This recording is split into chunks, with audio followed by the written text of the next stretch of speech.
What's up, guys? Welcome back to Ruling on the Floor podcast. I hope everybody had a great Christmas. Obviously, New Year's resolutions coming our way. 2022 is just a few hours away, but beside the fact, lots to talk about, a lot of teams going down, specifically the Lakers. Wanted to get into that, Alex, of how they've been playing. Obviously, I'm not going to put blame on LeBron. He's been playing out of his mind. Like I said, still a top five player in this league. There's no doubt about that. But let's start with you on what your take is for the Lakers right now and their struggles, despite how great LeBron has been playing this season. Yeah, first of all, like you said, Merry Christmas. We had some great games on Christmas Day. It was really entertaining from the morning till nighttime. But yeah, I mean the Lakers have just been so bad. Like, I mean, it's insane. Like the last 7 games where LeBron has been averaging like 33 points a game and they've won in 6. And the only win was against Houston and it was like a nail biter. Like I don't like when it goes down to the wire with Kevin Porter Bad Jr. teams. and Christian Wood. Like I don't know, but I mean, the obvious thing, like the easiest thing to point out is Westbrook. I mean, he's been terrible, like shooting like close to 40%, missing wide open layups. I think he's missed the most like at the rim shots this season more than anyone Been else. pretty bad. Definitely been pretty bad. And for someone that's known as like a rim attacker and like this fearless driver of the basketball, it's bad. Like, and he's like looking at himself like he doesn't even know what's Every, going on. every time he messes up, he puts his hands up. He's like just lost. He's Yeah. like, oh, did I really just do that? And I mean, like the biggest annoying game was the one against the Grizzlies on I think it was Wednesday or Thursday. But yeah, I mean, you're up. I think it was what 14, like before the third quarter ends, and then they gave up like 6 points straight, and then he was supposed to got John Morant, and he just like ran to the 3 point line. He's like, yeah, he's not gonna make it, and then of course he makes it the buzzer, and that just gives them all the momentum. It's like their defense is just so like if they're not gonna like try, then it's like what's the point? They're not gonna make that. But I'm just so like annoyed. Like I know they're not at full strength. AD's not there. They just traded Rondo today for Denzel Valentine. They're just dropping him just to open up a roster shop. Probably going to sign Stanley Johnson. No, they're gonna drop DeAndre for that. That DeAndre's been probably. I horrible. mean, they're not even using him. Yeah, I mean, I feel like part of it, and there's been a lot of people obviously saying, "Oh, I feel bad for LeBron. I feel bad for LeBron." He did pick this roster going back to 2018. boy. Same thing, picked the roster. Everybody got traded at the deadline. Still made the finals, obviously in the Eastern Conference. And LeBron played probably the best basketball we ever seen him play Those in were, that but 2018 season. those were young guys and they were shooters. These are old Yeah, guys and not shooters. I mean, yeah, like I said, the LeBron picked this roster. There's a point of it. Obviously, yeah, it sucks to see him going off the way he is and playing so good, and then just still losing these games. And it just goes back to LeBron 5 years ago putting up these stats would have been leading to wins. It's not leading to wins. The team just isn't there. There's been some games where some of the role players step up. Monk, Carmelo, both playing pretty well. And I look at Westbrook. It's not all on Westbrook, but like we both said it from the beginning, and I really said it. The Lakers are just not a scary team with Russell Westbrook, and they were never going to be. I look at Russell Westbrook. I mean, he's playing decent, but I mean, 19, 8, and 8, and especially with AD out, I want to see him having like 25 a night with AD out. There's no reason that he shouldn't be doing that. He's averaging 8 rebounds, 8 assists, shooting 45% from the field, which is not terrible. But I just look at it as such empty stats. He's been horrible on defense. He just times where he takes a wide open bank shot and hitting top of the backboard. Like, that's just ridiculous. You're once MVP in this league. You're a superstar kind of talent, and it's just bad. And it's just horrible mistakes. Like, y'all know if you saw against that Rockets game, he's just dribbling down the court. Nobody's on him. He just loses the ball out of Yeah, bounds. Like, those are just stuff superstars don't do. And I could see why all Laker fans and fans could just be so over Russell Westbrook wanting to trade him. I get it, but a lot of teams were so hyped when a lot of people were so hyped and fans were so hyped when they I got was not Westbrook. one of those people. But I knew it wasn't going to work out. I don't think it's ever going to work out. Some people say maybe a little bit more time, but I'm just not scared of Russell Westbrook. And at this point, the only thing LeBron is chasing is Kareem points because definitely he's not getting a ring this year. Well, we'll see about that. I mean, I like what I'm seeing now more is that LeBron and Westbrook, their chemistry together, like on offense, is getting better. Like they're cutting and like getting dimes at like their timing is getting a lot better than what it used to be, like with like bad like alley oops and stuff. So I like that. But yeah, like this the isolation, it's like whenever LeBron is out of the game, it's like all hell breaks loose for the Lakers. Like we don't play defense anymore. We're just gonna take bad shots. They literally Westbrook just shoots a three like with like 17 seconds left on the shot clock. I want to see him like just like be more calm and like run the offense because I remember back in Oklahoma he wasn't That's like not Westbrook. no when back in OKC I remember he was like being methodical like he was waiting for the play to develop before he would do something. Now I think he might just think like this is all on me and then like he just gets like I need to do this right now, which is definitely not working. So but yeah, like I said, LeBron has just been amazing, and he's only averaging 6 assists, which should be more because everyone's missing shots. So, especially from the three, the Lakers are like I think like the bottom third of the league in 3-point, even worse. So Yeah, I mean LeBron, like I said, playing out of his mind. 28, 7 and 6, 52% shooting. His most points he's averaged probably since his Miami days. He's been playing so good and big time off of the fact that his jump shot is falling probably the best that it's ever been in his career. And I still look eight at threes it. the other night. Yeah, I still look at his game. He hasn't been really attacking the rim as much as what we normally used to seeing from LeBron, and his jump shot has been really falling. But we can't just trust LeBron to always be a great jump shooter for a whole Can't series trust or for the anyone to whole do that. season.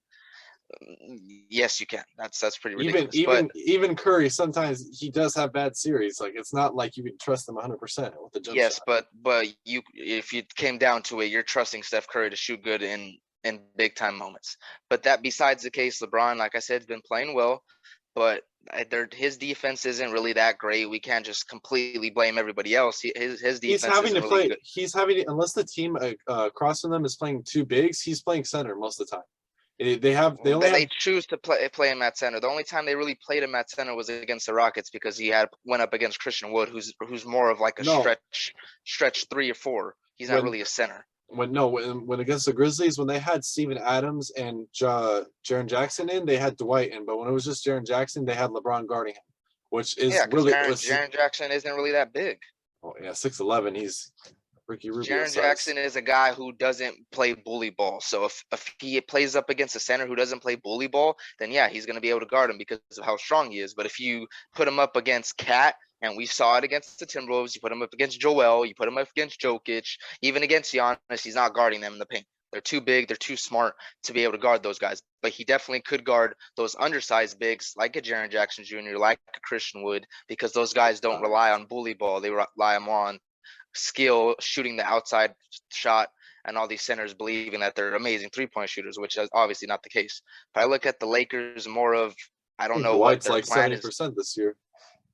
I don't know what their plan is going forward. Obviously, we could still say, yeah, they don't have AD, but even when they had AD, Westbrook, and LeBron, they weren't really winning games like we expected them to. And like you said, going up against teams like the Rockets, teams like the Spurs, are games that I expect you just to come out and no reason that it should be a close game and possibly losing that game throughout the whole game. You should be beating the teams that you're supposed to be beating, and it shouldn't be close coming down to the wire. And that's what I'm seeing from the Lakers. And I think even when we bring AD back to the floor and we don't even know what to expect from him because of how it's crazy to think we're saying AD was playing so bad and he was averaging 24 and 10, but once again I see it was like an empty 24 and 10. He looked so playing like he was so scared, wasn't attacking the rim, settling from horrible jump shots, airballing wide open jump shots, and to think that he's going to come back and just go back to 2020 AD in the bubble, I can't really expect that because now he's coming off an MCL sprain. So he was already playing scared. Now he's even going to play possibly even more scared, considering the fact that he just came off an MCL sprain. I don't Be think AD fine. is going to save. I don't think AD is going to save them. I don't think the Lakers are fine. I'm telling you that right now. I'm not worried about LeBron James. LeBron James is going to be LeBron James. But this is the point of LeBron's career where it can't just be all on LeBron James. And going forward, this team is not trusted, and I don't expect them to beat. I don't even know if they could beat the Jazz this year. I don't expect them to beat the Suns, and I You're sure as trusting the hell don't Jazz expect them over to the beat the Lakers. Golden You're State trusting the Warriors. Jazz over the Lakers. I think I would trust the Jazz this year over the Lakers. Yes, You're insane. Okay. I would. The infamous playoff chokers, the worse than Yeah, the they are. Clippers. There's no doubt about that. There's no doubt that they're a pretty choking team. But what I'm seeing from the Lakers is not good, and I'm seeing like I said at the beginning, the Jazz are a team that are good in the regular season, but I need to see them prove it in the playoffs. But I would honestly trust the Jazz more than the Lakers from what I'm seeing, just off the fact I don't trust Westbrook. I don't know if I can trust AD going forward for the way he's been playing and all scared, and I don't know if I can trust the supporting cast to be able to outshoot the Jazz supporting cast, considering how great they shoot as a team in general. Wait till we get Denzel Valentine on the court. You'll see. Then Denzel Valentine's gonna take it over. But yeah, the Lakers have a lot of questions to answer. I don't know if they're gonna make any kind of trades. They've been talks about possibly landing Jeremy Grant. I don't know if they might look back at Buddy Hield, which I think they should have done in the first place before getting The Westbrook. But Kings like hate Buddy Hield. I don't know why they keep him. Like they literally will play him like 40 minutes and then they'll play him like 18 minutes and then he'll like go like 0 for 3 and then they're like, you're not playing next game. It's so like weird with him. yeah, I mean, the trade was supposed to go down until the Lakers found out that they were going to get Westbrook, and they chose Westbrook over Hield. Insane. And I think Buddy Hield would have just, I mean, unlocked that late. He's a top 5 shooter in the game. He's a very underrated. I don't think people really appreciate that. He's a very underrated defender. He could defend the perimeter at a pretty high clip, and to be able to pair him with LeBron James and getting the shots that he could get off working off ball, like a lot of these guys on the Lakers don't know how to work off ball. They need the ball in their hands, and it just, and we see that it just doesn't work out. Carmelo, I love you, man, but can you pass the ball? Like it's like if he gets the ball, it's going up. Like it's a wrap. Like and like you said, sometimes hey, Melo has the ball, just sit back. no, like and you said like sometimes he'll go like 5 for 8 from 3 and he'll go off. But then yeah, the other night against the Grizzlies, he was like 1 for 7, and it's just like yeah, and if you and he's not going to be consistent. The last thing before we move on, I think the Grizzlies had 24 free throw attempts that game. The Lakers had 8. Like John Morant had the Lakers are normally a team that get a lot of free throws. No, but I mean, like your John Morant has more free throws than the whole team.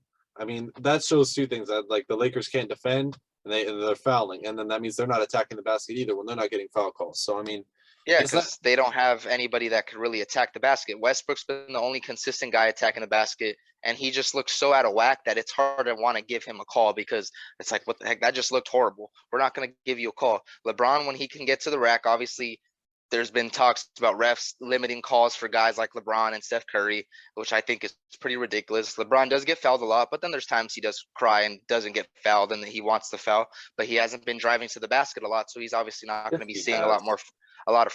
No, he hasn't. Don't make it seem like he's not driving. He's still going a lot. No, he's still driving. I'm not saying he doesn't drive, but his driving is way at a minimum. His points have been strictly off of jump shots this season. There's no doubt about that.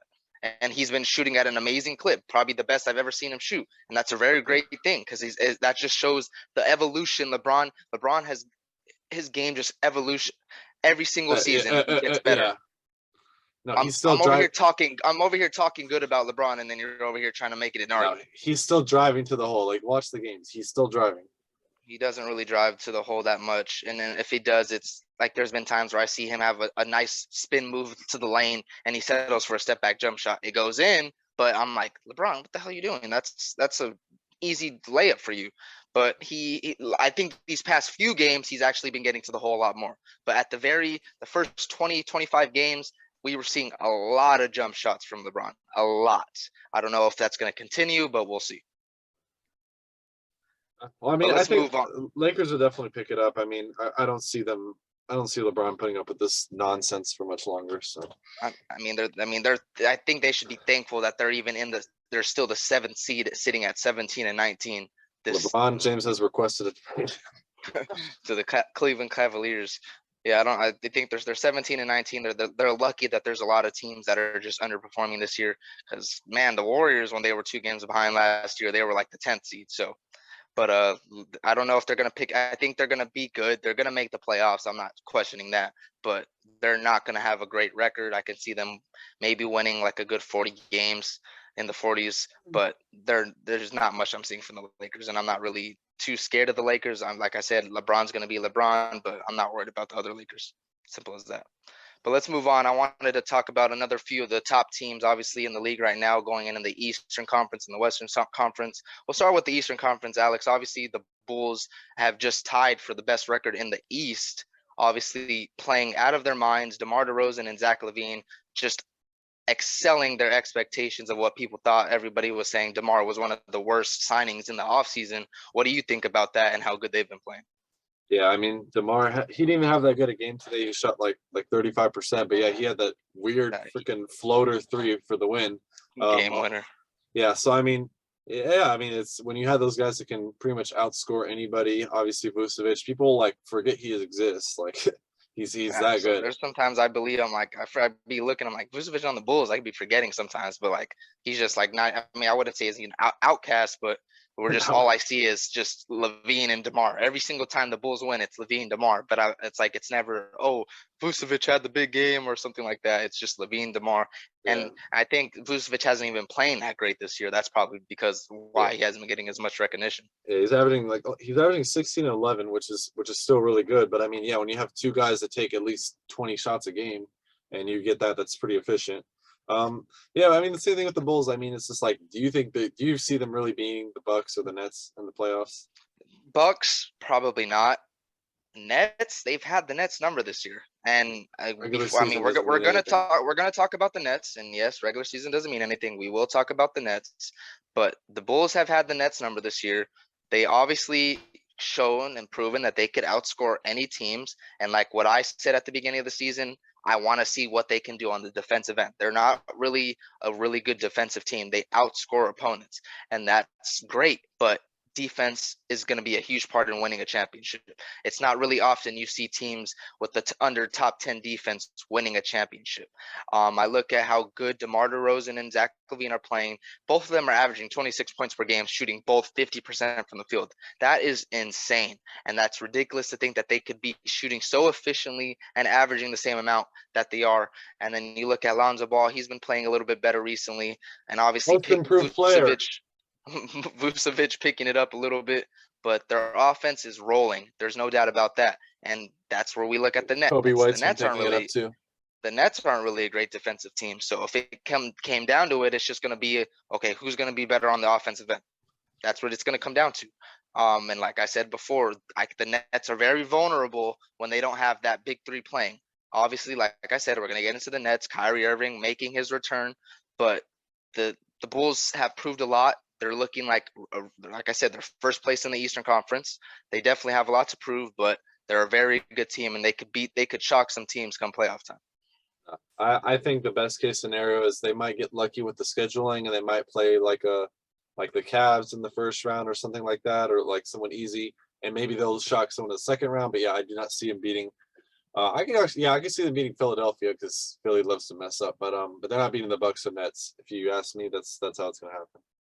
I think they could beat the Nets. I don't think they could beat the Bucks just off the fact that the Bucks just are such a great defensive minded team. They're big. I don't see anybody stopping Giannis at any point in time.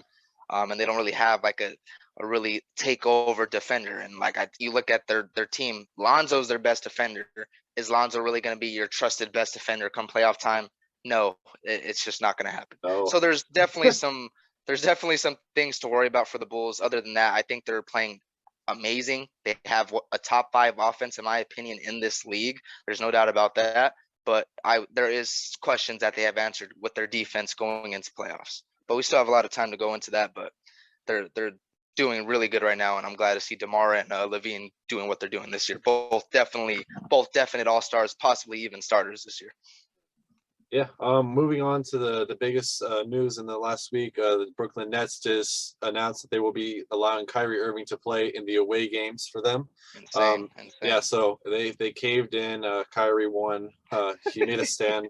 Um, punch a bit. No, but yeah. I mean, it makes sense for them. I mean, it doesn't look good for the team. Like everyone else is making these sacrifices. Like, oh, we want to get I, vaccinated if I we don't wouldn't say believe for it. the team. I wouldn't say for the team. I just would say for the whole league in general. For them making a standpoint, obviously, it wasn't the NBA that made the vaccine mandate. It's New York. But I think it's just the NBA in general allowing him to come back, and it kind of looks bad on the NBA. Like, oh, you guys caved, the team caved, and you're letting him get what he wants, and now he gets to come back.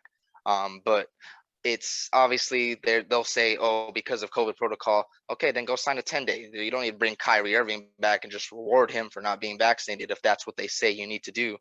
But we're here now, so But I mean, Yeah, obviously he can only play in the away games, and I mean that's gonna be funny for playoffs. So like I was joking around, like, are the Nets gonna try to get a lower seed for the in the playoffs so that they don't have home court advantage? Because I mean, I mean, possibility. you gotta really like if you're Steve Nash, you gotta really think like, what the hell is my game plan gonna be? Like, if we're game seven on the road, do we want to be? We want to have our one of the best scorers on our team available. So it's gonna be like I don't I you can't just purposely throw games like that, especially when you have Katie and Harden on there. But that's gonna be really weird for playoff time. Definitely, yeah. I look at their what it's kind of puts a lot on the coaching staff because you're going to be going into games with Kyrie Irving. Like, yeah, we know our game plan. We have Kyrie Irving. There's not much to go into a game plan. It's just the fact you have three of the best scorers in the NBA on your team. Is there really much to game plan when you have that? But then there's you move on to the home games. Damn, we don't have Kyrie Irving. Okay, now we got to go back to our old game plan, which was I don't know, wasn't really that good. Harden wasn't playing that Patty well, both Mills, with KD. Patty Mills has been outstanding this year. Top three in 3-point field goals made this year, which is insane. I wanted him on the Warriors. Kind of sad, but it doesn't matter. Warriors will win, and Patty Mills will regret his decision. But that being said, James Harden hasn't been playing up to speed. He's been playing a lot better lately. But I look at his stats a without KD. lot better. I for 3 games, relax. I look at his stats without KD, 34, 10, and 9 in 4 games without Kevin Durant. Katie was So there now yesterday. I know, but this is 4 games without Kevin Durant, 34, 10, and 9. And I look at how he's been playing, and I think, okay, obviously he's better without KD because when he's the number one option, we know the ball's always in his hands. He's a lethal threat to score from any part of the court, as well as how good of a facilitator he is. And then obviously now you bring in KD, you can't they don't really run much pick and rolls with him and KD, and I don't know what's gonna happen now. You bring Kyrie back, and Kyrie's a guy that just needs the ball in his hands. He's not gonna work off ball. So how much can Harden even get even worse? What's gonna happen then? Like, we've seen this big three play together. We know that they could be good, but what I've seen from Harden this year and what I see from Harden without KD, it's hard to say if this big three could really connect, especially the fact that they're going to be playing games off and on without Kyrie Irving. So they're going to constantly have a different game plan every single game, unless they have a few road games in a row, which within the playoffs, they'd have 2 road games in a row until they get into like games 5, 6, and 7. So I think it's going to throw the Nets off a lot, and I don't know what to expect for them come playoff time. Yeah. I mean, last year Kyrie averaged what 27, 6, and 5. And obviously he was injured a lot of those games too. So you know on a per game basis what you get from him.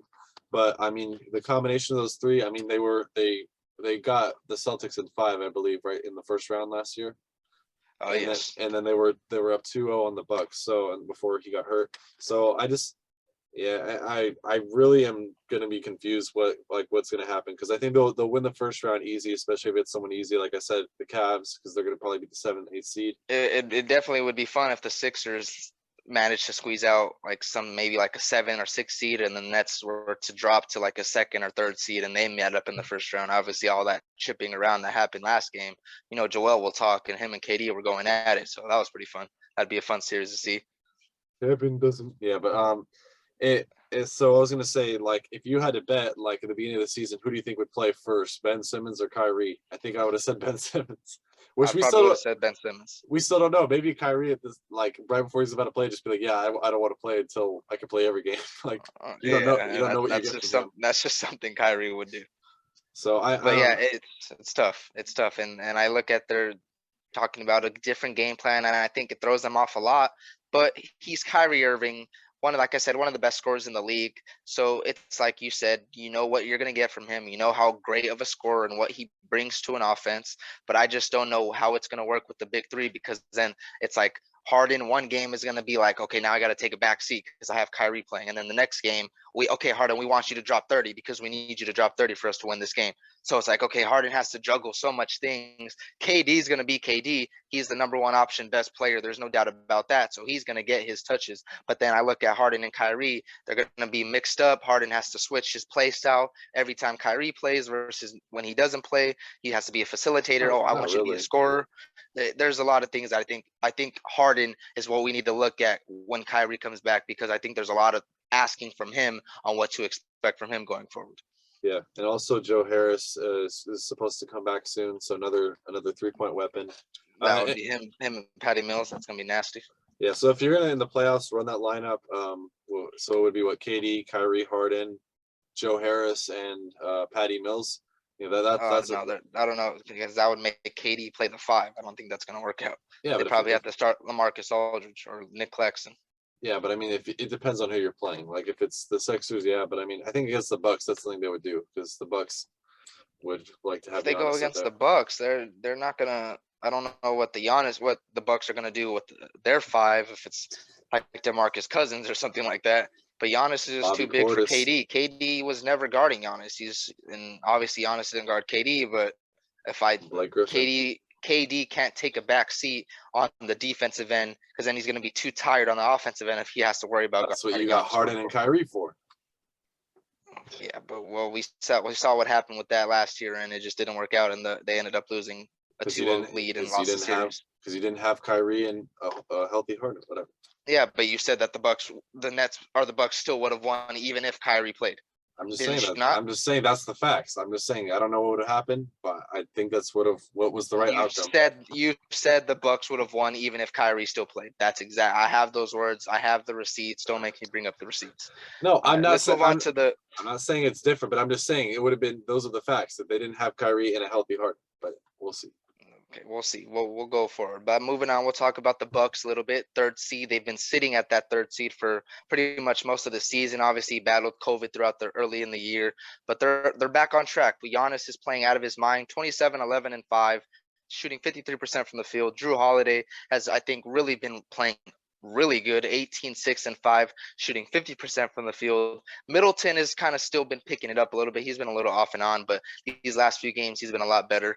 But can the Bucks get that 1st seed by the end of the season? Do you think that they'll be the 1st seed by the end of the season? I mean, I think definitely they can. The way that they roll in the regular season is really like how Coach Bud likes to play. And especially, like I said, if the Nets might want to like dip a few games so they don't have that home court advantage. I don't think they're going to dip all the way down, but I think they want to be at least. I think they want to be under the Bucks, honestly, because I think they want to have Kyrie for those if it goes to a game 7 like it did last year. And then as far as the Bulls go, I expect at some point they'll fall off. But the Bucks know that they won the title. They won the title last year. They know what they did last year, and they're going to try to replicate that. And they won a lot of regular season game last year, so I think that they definitely can get the 1st seed. Yeah, I mean, the Bucks are the Bucks. They've been the same. They're a team that I think there's not much to really go into talking about them unless someone were to obviously be out, like we saw with early in the season with COVID and everything. So I expect the Bucks to be the Bucks. Can they get the 1st seed? Absolutely. We'll see what going forward, if they're going to really be the best team in the East. They definitely can take over. So we'll see how that all. In the world. I don't know. Top 3, but not best player. But he's playing great. But I look at 27, 11, and 5. I think, like I said, for him to be the top MVP candidate, I want to see those numbers go a little bit higher. I'm saying best player in the world. I don't think he's the best player in the world. Whatever. But he is a top 3 player in the league. But I can't say he's the undisputed best player in the world. I just can't say that. That's my opinion. I can't say Giannis is the best player in the world. But he's playing top 3, definitely putting up numbers like a best player in the world. But there's guys like KD, Curry, how good they've been playing. Jokic, obviously, the certain situation for him, considering half his team is hurt. But Giannis is playing great. I think he's doing everything that we've seen in past years. The same numbers, pretty much identical to like his last 3 to 4 years that he's been at this level. So I think he can score a little bit more. But the thing is, he's been playing center too, because obviously, Brook Lopez, he's only played I think 1 game this year. So I think the fact that he's been more of a defensive anchor for them is going to alter his numbers a little bit. And I mean, most of the league doesn't have that big center that he would need to extend himself on defense to guard him and then go play on offense. So I think that the fact he could guard any center in the league. Yeah, but I think the fact that he's playing center is underrated. We all know how AD doesn't like playing center. and Giannis is just willing to do it freely, and they're Yeah, obviously see, being successful with it. that's the difference between players like AD and Giannis, and there's talks about AD saying, "Oh, he doesn't want to play the five, he doesn't like it, blah blah Yeah, blah." Bro, take one for the team. If that's what your team is saying that is going to be what help you succeed, then do it. And Giannis is willing to do that, and we know that Giannis can guard possibly any center in the league. I think just how big and athletic he is, he could probably guard a Joel. He can maybe guard a Jokic. So that's how good Giannis is, and he's that kind of team player and that kind of leader that's going to be like, all right, I'll do what you have to do outside of guarding KD last year. But besides that, I think Giannis is just an overall one of the, like I said, top 3 player in this league. He just puts his team first. Whatever you need him to do, he's going to do it. And he's just an outstanding player, both on the court, defensively, and offensively. I don't know. I'm excited for the Bucks. I think that they have a good shot of going back to back. I don't know about back to back. They don't want to see us. But let's talk about the Western Conference. I wanted to talk about the Jazz right now. They're kind of on a rampage right now. They're only 2 games behind both the Warriors and the Suns. I think actually now that the Suns Who lost today, they're cares? actually 1 game behind the Suns. But obviously, we talked about them. Not much to really go into the fact of them, what they do in the regular season. We need to see it in the playoffs because they've been doing this the past 3 years. So I want to see a lot more from them in that regard. But I look at Donovan Mitchell. I look at Rudy Gobert. Rudy Gobert is considered a top 5 in MVP voting so far this year. He's averaging 15, 15, and 2 blocks per game for the Jazz, and he's top 3 in Defensive Player of the Year votings behind Draymond Green. But like we both said, I don't care much about that. I don't care much about what they do now. I need to see them perform in the playoffs and beat these teams going forward. Yeah, I mean, I saw firsthand. I was lucky enough to go to that game 6 against the Clippers, where I think they were up like 24 points at the half, and they just blew it. And like there was no Kawhi obviously at that point. It was just so disappointing. It's kind of like a mental thing. I don't know if it's like they're gonna finally break through at some point and get that monkey off their back, but they did so many, like it's been so many times where they just lost games where they should have. And yeah, their starting 5 roster is great. They got shooting, they got defense, and everything. And Donovan Mitchell's obviously he's getting better every year. Should have been the rookie of the year that year, but yeah, I'm like I said, unless I see them physically get 4 wins in a playoff series, I'm not gonna trust them. Yeah, and I definitely agree. We got to put them on the map. They're still one of the best teams in the league, but we have to give them the respect. But there's not No, we much to don't. say going forward in the playoffs, and there's no doubt that they're still a top team in the league right now. But playoffs haven't happened. I need to see this happen in the playoffs going forward. So not much to talk about them, but we could talk about the Suns. We know what the Suns are capable of. We saw what they did obviously last year, made it to the championship, kind of folded. But what do you think that the Suns are a serious contender to get back to the finals this year? Yeah, I mean, definitely because last year they beat. I know they beat a lot of injured people, but yeah, I think that they're gonna beat everybody except like I think the Warriors would be a great series. They I don't want to see us. They don't okay, want to see us. they don't, yeah, but no, I think yeah they're a serious threat. I mean, anything with when Chris Paul is healthy with a good big man and a great wing like Devin Booker, it's gonna be a good ride. But yeah, the fact that they just choked that bad, especially Chris Paul, was really disappointing last year. But I think that that's going to be more. That was more of the Bucks taking it, I think, than the Suns blowing it. So I want to see what they can do if they can bounce back from that in a playoff state. Yeah, definitely, and there's a lot of eyes on them. Obviously, talks about them beating teams that weren't healthy, no doubt about that. But like you said, they have Chris Paul, they have Devin Booker, one of the best young scorers in the NBA. They have a very the top 5 defense in the league. DeAndre Ayton's been developing so much. Obviously, trying to get that max contract that he wants, that max rookie extension. So we'll see if he's able to be worth that. So far, has been playing great. Just entered COVID protocols, but I look at the Suns. They're no doubt the second best team in the West, and they're sitting at the second seed in the West. I think they could be any team, but obviously the Warriors. And we're gonna get to the Warriors, but I don't think they're gonna beat the Warriors. They just don't have enough firepower. The Warriors defense is just way too on them. And we saw it on Christmas, and it was a statement game. The Warriors didn't even have Jordan Poole. They didn't have Andrew Wiggins. They didn't have Klay Thompson. They didn't have James Wiseman. Oh, And the Warriors won the game.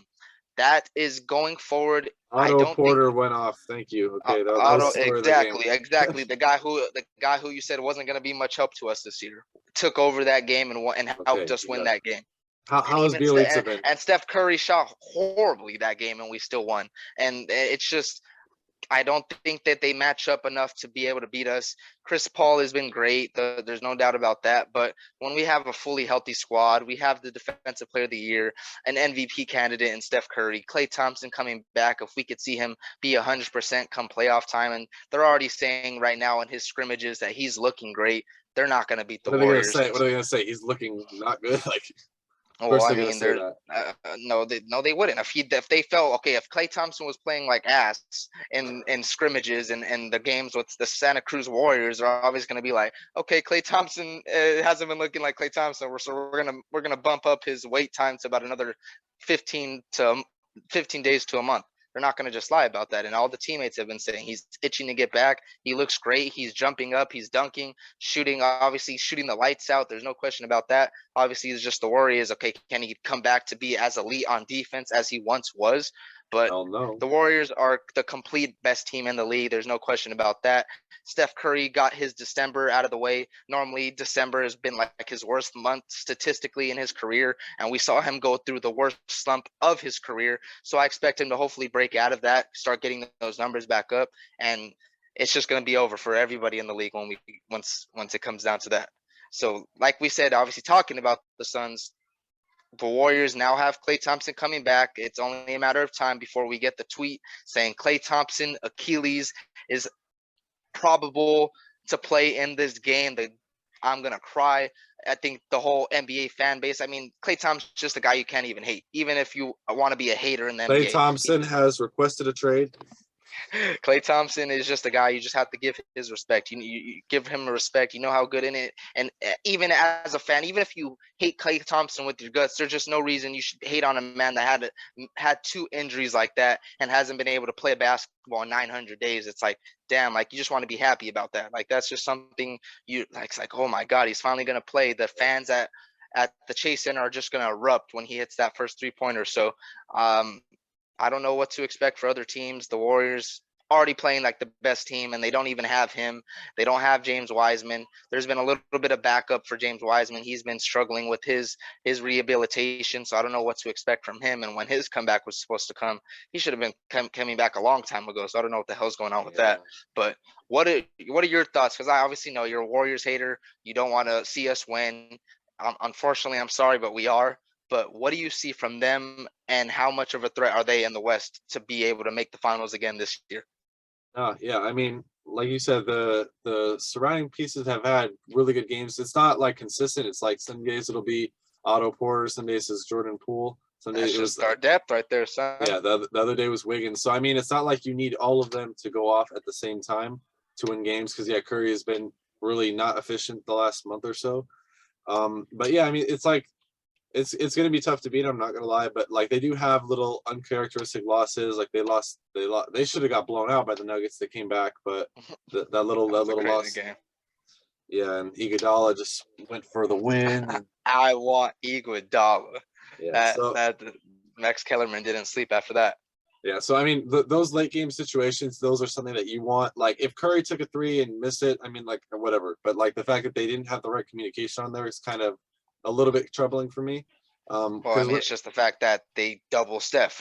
Steph can never just well, get an then opportunity do to you, win or tie a game so do you because think Steve Kerr? they'd rather send 2 3 bodies on him and obviously let anybody else take the shot.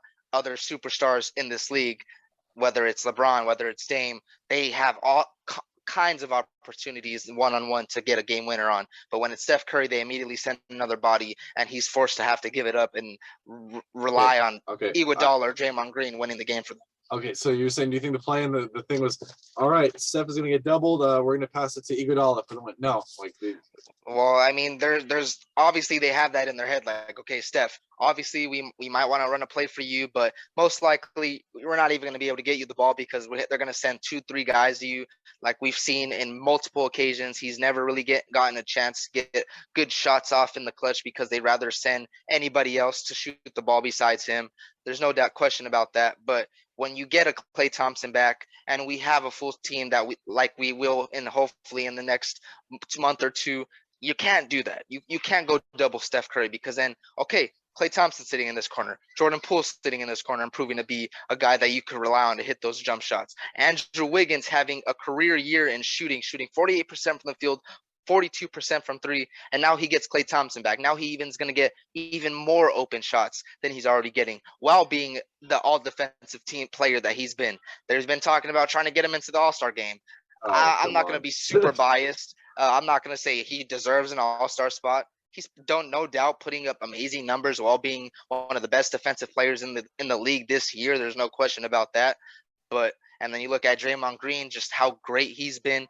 No doubt the defensive player of the year front runner. No question about that. So the Warriors have everything right. They have depth. They have the star power. They have the shooting. They are overall the best team on both offensively and defensively going forward. So the only thing I could see is if the Nuggets get Jamal Murray back and healthy. I'm not worried about the Nuggets. Not worried and about the Nuggets in I any think kind of way. I In think any kind of way. They're not giving us any kind of battle. Not worried about the Nuggets. okay. So when they play and lose to the Nuggets in 6 games, what do you think would be the way that they could have defended Jokic better? Well, we saw what happened, and this was without Draymond Green, mind you. When we played the You think Nuggets in that Draymond would game, do better against Jokic? in that game that we played without Draymond Green, we gave up 60 points in that first half. And this is without Draymond Green. So everybody was like, You were Draymond Green getting is so cooked big. by Campazzo. Shut up. Draymond Green was so big, and there's no question about it. Obviously, this just shows how much value Draymond Green has to this team and what he would have to any team because of what he does on the defensive end and how he can facilitate an offense. But then the second half came around, Alex. You know how many points the Nuggets scored in that second half? 50. They scored 29 points in that second half after having 60 in that first half. So what does that mean for that defense? Means What they did the won. defense do right? What did the defense do right? Yeah, we lost. We deserved to lose that game. It was a game that was close, but we deserved to lose that game. But what happened in that second half? What does that mean from our defense? You made adjustments. We made huge adjustments. So now we made all these adjustments without Draymond Green, without Klay Thompson, and I'm not going to throw out James Wiseman because he wasn't really great defensively, but he still gives us a 7-1 body in the paint that we obviously were really struggling with. And we made Jokic have like 6 turnovers in that second half, and he was literally not the only thing that we couldn't stop him was obviously getting offensive rebounds, and he got some pretty big offensive rebounds, which we struggled with because we just didn't have the size. But Kevon Looney played well. He did an amazing job despite not really, obviously Jokic was not really playing up to his stat level that we normally see from him. But the Nuggets, our defense was amazing, and this was without Draymond Green in the second half. So we know we can make those adjustments. We're sitting at the top of the league in defensive rating and defensive efficiency throughout the whole NBA. There's no question about that. Like I said, we have the best defender in the league. So what could you say of us being able to guard Jokic when we proved that we could do it going forward? No, I mean I'm not saying for sure I think the Nuggets will win, but I think if you get Jamal Murray back who's healthy, we saw what menace he was in the bubble. He was just killing everybody. This ain't the bubble, son. This ain't the bubble. Oh yeah, so Jamal Murray's a bum. No. I think definitely if they could get him back, that just takes the pressure off of Jokic. Because I mean, I love Campazzo, but I mean, I'm sorry, he's not like going to be the starter in the playoffs. Oh yeah, the Nuggets are a good team. Don't get me wrong. If they had, it'd be nice for them to be fully healthy. MPJ, Jamal Murray, and then if they had fully healthy with MPJ and Jamal Murray, then there's a good question to think. Okay, the Nuggets can definitely give the Warriors a run. I'd still say the Warriors winning in probably 6 games, but I don't think with just Jamal Murray coming back, it's going to be enough to beat a Golden State Warriors team with all the firepower that we have. I just don't. Any team in the West, in that fact, I think we're just overall the best team. I'm not going to get too over ahead of it because anything can happen, but I just don't see any team stopping us in the Western Conference. Eastern Conference, obviously, you got the Bucks and the Nets who can really give us a challenge, but I don't see anybody in the West really taking us down. The Warriors haven't played the Bucks, right? No, we haven't. I'm excited for that when that matchup comes. I don't know. I think we might be playing them this month. So that's going to be a very fun matchup going forward. We got the Jazz tomorrow, though. It's the first game of the year we play against the Jazz, first game of the season. So we'll see how that turns out. See if we could take that would be a big game for us to take them out. Draymond Green might clear protocols by then. That would be very huge for us. Wiggins and Poole out of protocol, so they'll be playing tomorrow's game. So we'll see how that goes. All right, so we got Warriors at Bucks January 13th. You want to bet 20 on that? January 13th. Bet. Where's my hat? Where's my hat? All right, bet. Yeah, we got that bet. I'm down for that. And January 13th, Yes, sir. Klay Thompson will be playing in that game. And he will be getting cooked by Middleton. Yeah, we'll see. We'll see. But yeah, we see a lot of these teams. Obviously, just I think the biggest concerns is just pretty much the Lakers and what they could figure out. I don't know if they're going to make trades come the deadline. We see the top teams in the league and what they're doing. So it's just a matter of come playoff time of what all these teams can do. We'll see Kyrie could be making a return in the next week or so. So that's going to be obviously we're going to be covering that. And when he comes back, covering Klay Thompson and when he comes back. So a lot of answers going forward. Obviously, COVID protocol still really messing up a lot of teams. So hopefully, I mean, they lowered the quarantine days. So that's definitely helpful. But it just sucks that we still have to see this for any team, all these damn 10-day contracts showing up on my Twitter notifications every day is getting ridiculous. It's starting to get ridiculous. That's fucking DeMarcus. But you have anything to add before we go out today, Alex? No, yeah. I mean, like I said, I'm just I'm happy. Like most of the guys are kind of getting done with the protocols, but I mean, yeah, it's still coming. We just want them to be safe, obviously, first and foremost. But yeah, I mean, playoffs are like 3 months away right now. Pretty excited about that. About a month away from the All-Star break. I just want to see Westbrook stop sucking. Honestly, I just want to see Westbrook get moved to the bench. Let's start giving Kent Bazemore some run. The guy that was starting for the Warriors last year, who doesn't even get PT on the Lakers. Matter of fact, but make sure you guys check us out. Like I said, on YouTube, show us some love at us. Gosh, words are tied up. Give us a follow on TikTok and Instagram, Ruling on the Floor. We really appreciate it. Obviously, a lot of bad takes from Alex. Stuff to get used to. Can't really deny that. But make sure you guys check out the full video, YouTube, Spotify. We'll see you guys later. All right, guys. Have a good one. You guys have a happy New Year. Thanks.